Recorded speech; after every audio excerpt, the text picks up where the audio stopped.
కథా స్రవంతి. మిత్రలాభం కథ రచన నిర్వహణ సహకారం శ్రీ ములగాడ సురేష్ కుమార్.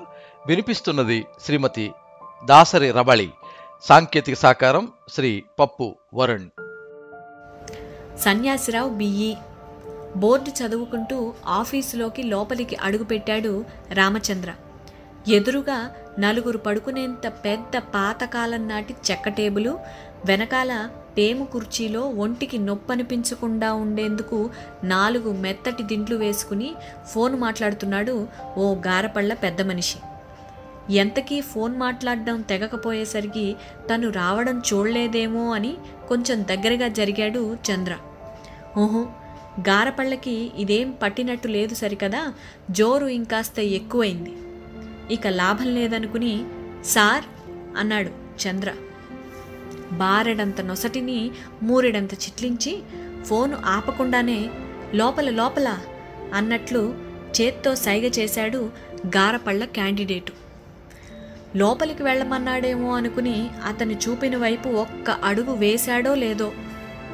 ఓయ్ ఎటు, ఎక్కడ చచ్చావురా దరిద్రనారాయణ, ఒక్కసారిలా తగలడు చూసావా? ఒక్క క్షణం నేను ఫోన్ మాట్లాడుతుండేసరికి ఎవడికి పడితే వాడు ఇష్టం వచ్చినట్టు పోతున్నారు. వెధవ, నువ్వేమో బయటికి జారుకుంటావు. ఈయనెవడో మనమెవరం ఇక్కడ లేనట్లు తిన్నగా సార్ రూంలోకి దూసుకుపోతున్నాడు. ఏమయ్యా పెద్ద మనిషి, ఏంటి లోపలికి దర్జాగా వెళ్ళిపోతున్నావు?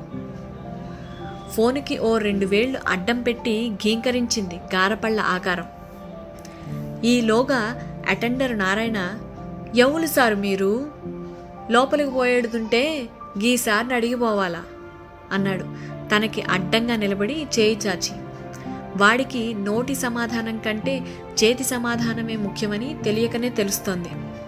సిద్ధంగా ఉంచుకున్న చిల్లర నుండి ఓ 10 వాడి చేతిలో రాల్చి, సార్తో అపాయింట్మెంట్ ఉంది అన్నాడు చంద్ర. వాడు చిరునవ్వు నవ్వి ఇదేం పట్టనట్టు మళ్ళీ ఫోన్ మాట్లాడుతున్న గారపళ్ళ దగ్గరికి వెళ్ళి, సార్కి అపాయింట్మెంట్ ఉందట అన్నాడు.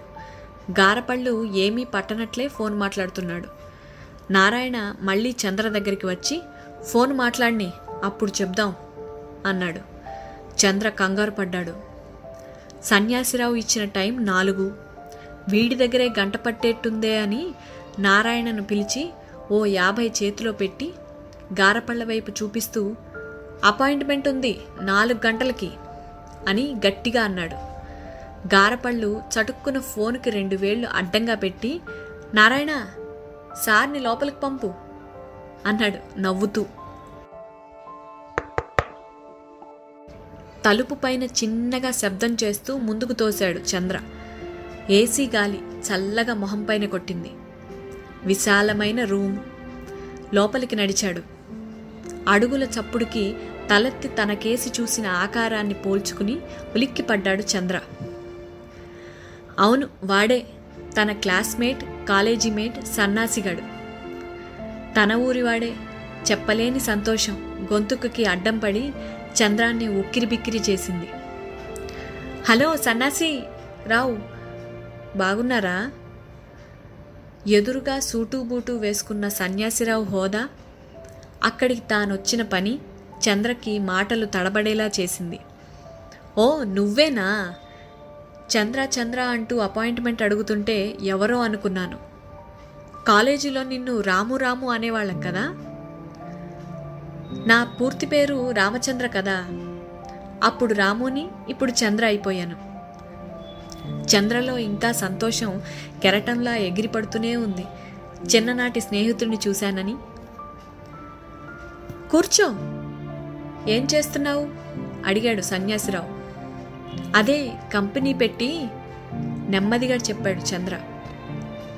అవును కదూ, ఏదో కంపెనీ పెట్టి నడుపుతున్నావు కదూ? అబ్బే, నడుపుదామని ప్రయత్నం చేస్తున్నాము. అదే ఇంకా స్టార్టింగ్లోనే ఉందన్నమాట సన్యాసిరావు అన్నాడు. అవును, ఆ పని మీదే వచ్చాను. కంపెనీకి సంబంధించిన డ్రాయింగ్స్ అవే. మీ ఆఫీస్లో ఏదో చెప్పబోయాడు చంద్ర. ఏవి ఇప్పుడు తెచ్చావా? సన్యాసిరావు అడ్డుపడ్డాడు. లేదు లేదు, సబ్మిట్ చేసి రేపటికి 3 నెలలు అవుతోంది అన్నాడు చంద్ర నిష్ఠూరంగా. లేదే, మా దగ్గర అంత టైం పట్టదే. నా దగ్గరికి వచ్చాయా? నేను చూసినట్టు లేదే. తెలియనట్టే ఉంది సన్యాసిరావు స్వరం. మీరు చూసినట్టు ఆ సెక్షన్లో క్లర్క్ చెప్పాడు. చంద్ర చెప్పబోయాడు. వాడు ఉట్టి వెధవ, అబద్ధాల మారి. నేను ఫైల్స్ పెండింగ్లో పెట్టను. అందున నీది? No no no no. Sanyasirao గొంతు పెంచాడు. నాదని తెలియకేమైనా నసిగాడు చంద్ర. ఎవరిదైనా నా దగ్గర పెట్టను. నా పాలసీ అది. నా సంగతి నీకు చిన్నప్పటి నుంచి తెలుసు కదా. సన్యాసిరావు దబాయించాడు. అవునవును, కానీ చంద్రకి మాటలు రావడం లేదు. ఇంకా కానీ ఏమిటి? సరే, నీ డౌట్ ఇప్పుడే తీరుస్తానుండు అంటూ బెల్ నొక్కాడు సన్యాసిరావు. పిలిచారా సార్? నారాయణ లోపలికి వచ్చాడు. నారాయణ సార్, ఓసారి ఆ శటగోపయ్యని ఇలా వచ్చి పొమ్మనవయ్యా. సన్యాసిరావు చెప్పిన 10 నిమిషాలకి గారపళ్ళు డోరు బార్లా తెరిచి పట్టుకుని తనే డోర్లా అడ్డంగా నిలబడి, పిలిచారట అన్నాడు అక్కడి నుంచే. అలా తలుపులాగా అక్కడే నిలబడ్డావేమిటయ్యా? రా లోపలికి. అదేదో పెద్ద జోకులాగా ఒళ్ళంతా కదిలిపోయేలా సకిలించుకుంటూ వచ్చి టేబుల్ దగ్గర నిలబడ్డాడు గారపళ్ళు. ఈసారి ఫైల్ మన దగ్గరకు వచ్చిందా? చంద్రవైపు చూపించాడు. నేను రాలేదు, వచ్చుంటే చూసి ఉందినని చెప్పినా నమ్మట్లేదు. అందుకే క్లారిఫై చేసుకుందామని నిన్ను పిలిచాను. మనకి బాగా కావాల్సిన వారులే, అందుకని. ఈసారిదా? అప్పుడే కొత్తగా మొదటిసారిగా చూస్తున్నట్టు చంద్రవైపు ఓ చూపు చూసి, మన దగ్గరికి ఏడొచ్చింది, రాలే అని తేల్చిపారేశాడు గారపళ్ళు. నేను చెప్పలేదు, మా దగ్గరికి రాలేదు చంద్రం. వస్తే వెంటనే నేను క్లియర్ చేస్తానుగా, సరేనా? ఇంక వెళ్ళు అన్నట్లు లేచి నిలబడి షేక్ హ్యాండ్ కోసం చేయి చాచాడు సన్యాసిరావు. బయటికి వచ్చిన చంద్రలో ఒకటే ఆశ్చర్యం. మనిషిని చూడగానే ఫైల్ రాలేదని ఎలా చెప్పాడు? అది తను ప్రమోట్ చేస్తున్న అమరావతి అగ్రో ఫుడ్స్ తాలూకా డిజైన్స్ ఫైలు. వివరాలు ఏమీ తెలుసుకోకుండా సార్ ఫైల్ రాలేదా అని సన్యాసిరావు అడగగానే వీడు రాలేదని ఎలా చెప్పాడు? అదే మాట అన్నాడు కంపెనీ స్టాఫర్ మూర్తితో. సన్యాసిరావు బాగా డబ్బు మనిషిని అందరూ అంటుండగా విన్నాను సార్. ఏదైనా కొంత పారేయకపోయారా అన్నాడు మూర్తి. నీకేమైనా మతిపోయిందా? సన్యాసిరావు నా క్లాస్మేట్ మూర్తి, పైగా మా ఊరివాడేను. నా దగ్గర డబ్బుకి కకృతి పడతాడంటావా? చంద్ర సందేహానికి మూర్తి ఏమీ మాట్లాడకపోయినా 15 రోజుల తర్వాత సమాధానం దొరికింది. మళ్ళీ సన్యాసిరావు రూమ్కి వెళ్ళిన చంద్రకి ఇంకా ఫైల్ రాలేదనే చెప్పాడు సన్యాసిరావు. ఈ శ్రోమని మెట్లు దిగబోయిన చంద్రకి క్యాంటీన్ వైపు భారంగా అడుగులు వేసుకుంటూ వెళుతున్న గారపళ్ళ శటగోపం, తన ఫైలు చూసే సెక్షన్ క్లర్కు కనబడ్డారు. చంద్ర వారి వైపు పరుగులు పెట్టాడు. నమస్కారం సార్, అయిపోయిందా మీ ఫైల్ పని? అప్పటికి 6,000ని తిని జీర్ణించుకున్న క్లర్క్ చంద్రని పలకరించాడు. లేదన్నట్లు తలూపాడు చంద్రం. ఫైల్ నువ్వేమో పంపానన్నావు, రావు గారి దగ్గరికి ఇంకా రాలేదంటున్నారు అన్నాడు చంద్రం. అవునవును, మా దగ్గరికి రాలేదు. గారపళ్ళు మధ్యలో కల్పించుకున్నాడు. అరే, ఎప్పుడో 3 నెలల క్రితమే ప్రాసెస్ చేశాం సార్ వీళ్ళ ఫైలు. ఎందుకు రాలేదో డిస్పాచ్లో అడిగారా? క్లర్క్ ఆశ్చర్యం ప్రకటించాడు. అడిగాను, వాళ్ళు వెళ్ళిపోయిందన్నారు. మరెక్కడికి పోయింటుందబ్బా? ఇది పెద్ద ఓషన్ సార్. ఒక్కసారి మిస్ అయిందంటే దొరకటం చాలా కష్టం. క్లర్క్ ధర్మ సందేహం. అంటే పోయిందా? తన పరిశ్రమ రూపుదిద్దుకోవడానికి ప్రాణాధికమైన డిజైన్ ఫైల్ పోయిందేమోనన్న భయం చంద్ర కళ్ళల్లోకి దూసుకొచ్చింది. కంగారు పడకండి సార్, నేను చూస్తాను, పోదులేండి. మీరు రేపు వస్తారా చూద్దాం? క్లర్క్ సర్ది చెప్పాడు. వీళ్ళిలా మాట్లాడుతూ ఉండగానే నేను వస్తా, శటకోపం చంద్ర వైపు అదోలాంటి చూపు చూసి బయలుదేరాడు. చంద్ర కూడా లేవబోతుండగా క్లర్క్ సైగ చేసి కూర్చోబెట్టాడు. నువ్వెక్కడ పప్పు ముద్దవయ్యా మగడా, ఫైల్ నీకంత అర్జెంట్ లేనట్లుందే అన్నాడు. అయ్యో ఎంత మాట! ఆ ఫైల్ నా పరిశ్రమకి జీవనాధారం, చాలా అవసరం చంద్ర కంగారుగా అన్నాడు. మరి అలా బెల్లం కొట్టిన రాయిలా కూర్చుంటావేమిటయ్యా, శటకోపం వెళ్ళిపోతుంటే క్లర్క్ విసుక్కున్నాడు. అంటే ఫైల్ శటకోపం దగ్గర ఉందంటారా? చంద్ర సందేహం. అవునయ్యా అమాయక చక్రవర్తి, వెళ్ళి ఆయన పని చేసి నీ పని చేసుకో, వెళ్ళు. ఎంత ఇవ్వాలంటారు? విషయం చంద్రకి అర్థమైంది. ఎంత తెచ్చావు? నోరు వెళ్ళబెట్టాడు చంద్ర. అదేనయ్యా, కొంచెం ఎక్కువే ఉంటుంది మరి, నాలాగా ఉత్తినే చేయడవడు. అలా ఓ 25,000 చేతులు మారాక శటకోపం ఫైల్ కదిపాడు. సన్యాసిరావు దగ్గరికి వెళ్ళి కలిశాడు చంద్ర ఓ 4 రోజుల తర్వాత.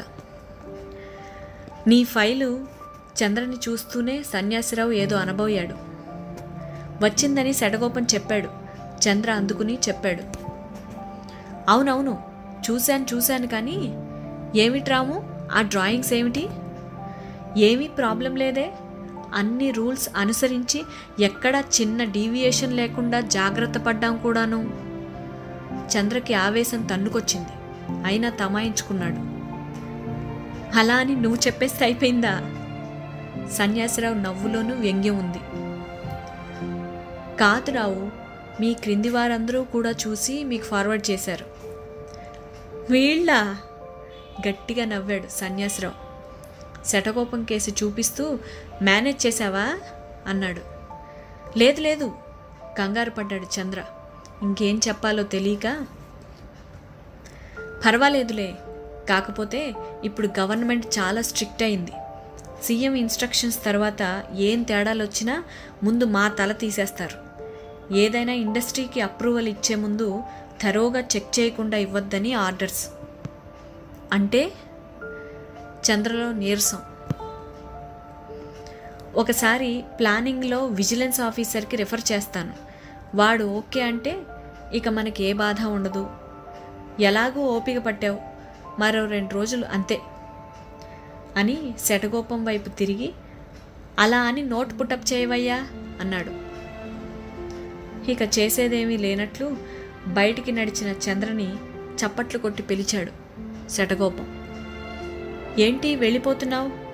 గారపళ్ళకి పెన్సిల్ కొనని రాస్తూ అడిగాడు. మళ్ళీ 2 రోజుల తర్వాత వస్తాను చెప్పాడు చంద్ర. ఎందుకు? ఎవరికో రిఫర్ చేస్తానన్నాడు కదా, అది వచ్చేటప్పటికి వస్తాను అన్నాడు చంద్ర. ఇంత తెలివి తక్కువ వాడిని నా సర్వీస్లో చూడలేదు. విజిలెన్స్కి రిఫర్ చేయడం అంటే మాటలా? అసలు సంగతి తెలుసా నీకు? ఇప్పుడు అక్కడ విజిలెన్స్ ఆఫీసరే లేడు. పోస్టు ఖాళీగా పడి ఉంది. గవర్నమెంట్ ఆ పోస్టులోకి ఒకడిని వేసేదెప్పుడు, ఆయన్ని ఫైల్ చూసేదెప్పుడు? ఇదంతా అయ్యేదేనా? ఇదిగో 2 రోజులు కాదు కానీ 2 ఏళ్ళు ఆగిరా పో అన్నాడు శటకోపం వెటకారంగా. మరి సన్నాసిరావు అలా అన్నాడేంటి? చంద్రకి అర్థం అవ్వనట్టుంది. లేకపోతే ఆఫీసర్లు ఇంకెలా అంటారయ్యా? కానీ అదే ఏమన్నా ఇస్తే అవుతుందంటారా? విషయానికి వచ్చాడు చంద్ర. తప్పదు మరి గట్టిగా అన్నాడు శటకోపం. ఎంత అడిగాడు చంద్రం. మామూలుగా అయితే 10 లేదా 15 పుచ్చుకుంటాడు. ఓస్ అంతేనా? మీకంటే మీ సారే తక్కువ అన్నమాట అన్నాడు చంద్రం. శటకోపం కళ్ళజోడు పైనుంచి కోరగా చూసి పళ్ళని మళ్ళీ పెన్సిల్తో రాస్తూ 10 అంటే లక్షలు బాబు, లక్షలు. 10 లక్షలా? చాలా ఎక్కువ ఆశ్చర్యంగా అన్నాడు చంద్రం. సరే 2 ఏళ్ల తర్వాత రా, వెళ్ళు అన్నాడు శటకోపం. అది కాదు, కొంచెం ఏమైనా తగ్గించమని. నేను అతని చిన్నప్పటి ఫ్రెండ్ని. చంద్ర బ్రతిమలాడాడు. అలాగా, అయితే రేపు సాయంత్రం రా, మాట్లాడి చెప్తా అన్నాడు శటకోపం. మర్నాడు ఆఫీసులో చంద్రని చూడగానే మారుతి కారు రేట్లు తగ్గడం నీ అదృష్టమయ్యా అన్నాడు శటకోపం. అదేమిటి శటకోపం? అర్థం కాలేదు చంద్రకి. అది ఇచ్చేయి, నీ పని అయిపోతుంది. అంటే దాదాపు 8 లక్షలు అన్నమాట. ఆశ్చర్యపడ్డాడు చంద్రం. భలే అదృష్టమయ్యా నీది. ఫ్రెండ్వి కదా, సగానికి సగం తగ్గించేశాడు. లోపలికి వెళ్ళి సన్యాసిని 4 దులుపుతాం అనుకున్నాడు చంద్ర. కానీ లాభం లేదని వెనక్కి వచ్చేశాడు. ఊళ్ళో నడుస్తుంటే బుగ్గల తాత ఎదురొచ్చాడు చంద్రకి. బుగ్గల తాత చిన్నపిల్లల బుగ్గలు నొప్పెట్టేలా గిల్లుతాడు. ఏరా చంద్ర, బంగారం లాంటి పొలం అమ్మేసేవట కదా, బేరం అయిపోయిందా? అయ్యింది తాత. కంపెనీలో డబ్బు అవసరం పడి అమ్మేయాల్సి వచ్చింది. ఏమిటో మీ నాన్న ఓ గొప్పలు చెబుతాడు కానీ నీకు ఓ గవర్నమెంట్ ఉద్యోగం వేయించలేకపోయాడు. అటు చూడు, నీతో పాటు చదువుకున్న సన్యాసిగాడు సర్కారు కొలువులో చేరి ఎంత పైకొచ్చాడో. నువ్వేమో ఉన్నది లేనిది అమ్ముకుంటున్నావు. సన్యాసి వచ్చాడా? ఆనాటి నుండి కష్టపడి కూడబెట్టి మొన్నే కొత్త మారుతి కారు కొన్నట్ట. అందులోనే పెళ్ళంతో మన ఊరొచ్చాడు.